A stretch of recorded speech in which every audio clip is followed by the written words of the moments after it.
কাজী সালাউদ্দিন সভাপতি থাকা অবস্থায় ফিফার নিষেধাজ্ঞায় পড়েছিল বাংলাদেশ ফুটবল। এরপর তাবিদ আওয়াল সভাপতি হয়ে ফিরে আসার পর বিভিন্ন দেশে ভিজিট করেছেন, সেটা নিয়ে কাজ করেছিলেন। অবশেষে সেই নিষেধাজ্ঞা কাটিয়ে ওঠে বাংলাদেশের ফুটবল। কিন্তু এবার আবার ফের বাংলাদেশের এক ফুটবল ক্লাব পেল ফিফার নিষেধাজ্ঞা।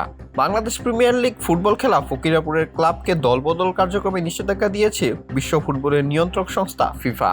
ক্লাবটির বিরুদ্ধে পারিশ্রমিক বকেয়া রাখার অভিযোগ এনেছেন উজবেকিস্তানের ফুটবলার সারদোর জাকানোভ। নিষেধাজ্ঞার বিষয়টি গণমাধ্যমে নিশ্চিত করেছে বাফুফের একটি সূত্র। ওয়ালটন এখন দেশের সীমানা পেরিয়ে পৌঁছে গিয়েছে 50টিরও বেশি দেশে। ওয়ালটন, ঘরে ঘরে বিশ্বজুড়ে। তাই এই নিষেধাজ্ঞার ফলে নতুন মৌসুমের জন্য এবার দলবদলে কোনো খেলোয়াড়কে দলে ফিরানোর অনুমতি পাচ্ছে না ফকিরাপুর ক্লাব। বাংলাদেশের লিগে ফুটবলারদের সাথে সাধারণত এক মৌসুমের চুক্তি করে থাকে ক্লাবগুলো।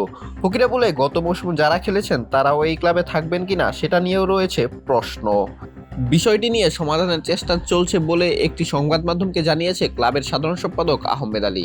তিনি বলেন, একজন খেলোয়াড় অভিযোগ করেছেন তার পারিশ্রমিক না পাওয়া নিয়ে। তাকে নাকি খাবার দাবারও ভালোভাবে দেওয়া হয়নি।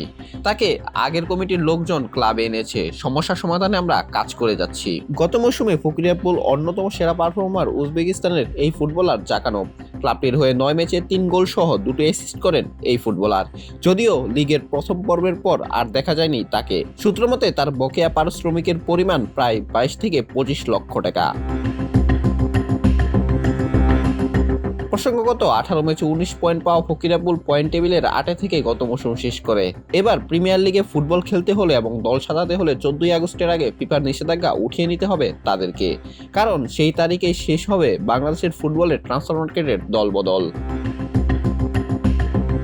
অঙ্কুর গমেজ, বিডি আর্কাইভ স্পোর্টস।